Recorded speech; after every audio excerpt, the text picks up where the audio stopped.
நல்ல சுட சுட சாதத்து கூட கமகமன்னு பருப்பு உருண்டை குழம்பு இருந்துச்சுன்னா, கறி குழம்பு கூட தோத்து போயிடுங்க. அம்புட்டு ருசியா இருக்கும்.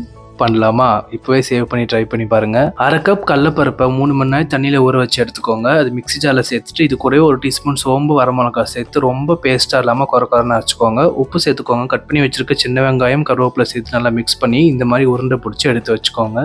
இப்போ கடாயில் 5 டேபிள் ஸ்பூன் எண்ணெய் சேர்த்துக்கோங்க. 20 சின்ன வெங்காயம், 10 பல் பூண்டு, 2 மீடியம் சைஸ் தக்காளியை கட் பண்ணி சேர்த்துக்கோங்க. உப்பு, கருவேப்பிலை சேர்த்து நல்லா வதக்கி விட்டுருங்க. 1 டேபிள் ஸ்பூன் இஞ்சி பூண்டு பேஸ்ட்டு சேர்த்து நல்லா வதக்கிடுங்க.